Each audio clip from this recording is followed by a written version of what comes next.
माऱ्याचा पालकमंत्री रणजित शिंदे.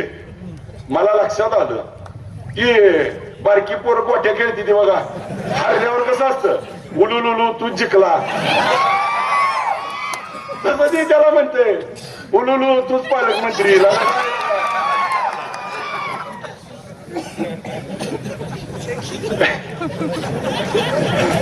आणि एक गोष्ट सांगतो, एक घोड्याचा बाजार भरलेला असतो आणि मग त्या घोड्याच्या बाजारात एक जणाला घोड्याची माहितीच नसती आणि एक घोडं दुसऱ्याच्या दारात सोडून आणतंय आणि बाजारात विकायला. आणि मग घोडं घेऊन बसतंय आणि मग लोक येतात, घोडं तर चांगलं असतंय जसं पालकमंत्र्यासारखं. आणि मग तिथे येऊन बसते ती, विचारते ती लोक की घोडं केवढ्याला दिलं. आता ह्याला अक्कलच नाही केवढ्याचा आहे. मग म्हणते तुम्हीच बोला की. मग म्हणते 2 लाख, कोण म्हणते 3 लाख, कोण म्हणते 5 लाख, कोण 25 लाख. ह्याच्या ध्यानात येतोय घोडं चांगला आहे. मग या रणजित शिंदे सारखं एक येतंय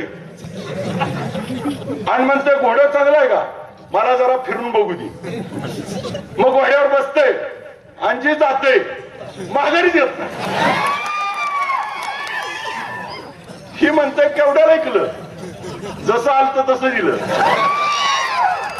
कारण पालकमंत्री ही संविधानिक पद आहे आणि तुम्ही कुणाला वाटायला लागलाय. एखाद्याला कळत नाही अशाला ठीक आहे की. आता सगळी मीडिया, सोशल मीडिया, तरुण पोरं आहेत, आता सगळी माणसं हुशार झाली ती. आणि ठीक आहे, आम्हाला येड्यात करते का त्या रणजित शिंदेला उलुलू करते काय माहिती. आता त्याचं नावच उलुलू पडून येईल. आणि काय अवघड